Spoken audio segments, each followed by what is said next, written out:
చేసుకునే పరిస్థితి లేదే కేంద్రంలో. అంత గోస. పిచ్చిల్ లేని కానీ, మట్మోడ్ కానీ, సిక్ విలేజ్ కానీ, యాడ ఉన్న ముస్లిం సోదరులు కానీ, క్రైస్తవ సోదరులు కానీ, ఎస్సీలు కానీ, ఎస్టీలు కానీ, యాడ ఉన్న గుడిసెలు అవే ఇల్లు 50 ఏళ్ళు నేను పుట్టినప్పటి చూస్తుంది కంటోన్మెంట్ లో. అప్పుడు ఎట్లుండే ఇల్లు, ఇప్పుడు కూడా ఏమి మనకి కంటోన్మెంట్లు వాళ్ళు బీజేపీ ప్రభుత్వం అభివృద్ధి చేయలేదు. ఇప్పుడు మన రాగిడి లక్ష్మారెడ్డి అన్న ఎంపీ అయిందనుకో, నా లెక్క దుమ్ము లేపుతాడు. దయచేసి అందరికి కూడా చెప్తున్నా, మన రాగిడి లక్ష్మారెడ్డిని ఎంపీ గెలిపియాలి, గెలుస్తున్నాడు. ఇంతమంది ఎమ్మెల్యేలు ఉన్నాయా, డైరెక్ట్ రమ్మని ఛాలెంజ్ కూడా చేస్తాం మేము. మా ఎంపీ గెలుస్తున్నాడు, మా ఎమ్మెల్యే గెలుస్తున్నాడు, ఓపెన్ ఛాలెంజ్ చేస్తాం ఈ 2 సీట్ల మీద.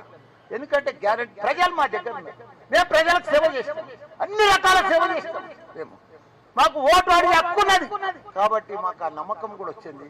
మా కేసీఆర్ కాలుకు నొప్పి అయినా, ఆపరేషన్ అయినా, బస్సు యాత్ర, ఊరు జిల్లా తిరుగుతారు. ప్రజలు ఎంత పెద్ద ఆదరణ. అసలు కాంగ్రెస్ బీజేపీకి మనుషులే లేరు, సభలన్నీ ఫెయిలు, ఎక్కడెక్కడ ఫ్లాప్, వాళ్ళ షోలన్నీ ఫ్లాప్ షోలు పోతున్నాయి, పరేషాన్ అవుతున్నాయి. మేము 10-11 అంటున్నాం, మాకు 14 కూడా రావచ్చు, మాకు లెక్క కూడా తెలుస్తలేదు. ఎందుకంటే రోజు మా గ్రాఫ్ పెరుగుతుంది, రోజు మా సర్వే రిపోర్ట్ రోజు పెరుగుతుంది. ఇప్పుడు మా సర్వే రిపోర్ట్ ఎంత కుడతాయి, 38, 30, 42 వాళ్ళది, 28 బీజేపీ, 27 కాంగ్రెస్. థర్డ్ ప్లేస్ మా దగ్గర. అంత ఘోరం. అసలు నాకే విచిత్రం అనిపిస్తుంది, అంత గ్రాఫ్ పెరిగిపోయింది, అంత ఇది వచ్చేస్తుంది. మా అన్న ఎన్ని నోములు మోసిండు, ఎంత కష్టపడ్డాడు, ప్రజలకు, పేద ప్రజలకు ఎంతో సేవ చేసిండు. ఆయన మంచి 25 ఏళ్ళ సార్ సేవ చేసుకుంటుంటే అవన్నీ సక్సెస్ అవుతున్నాయి.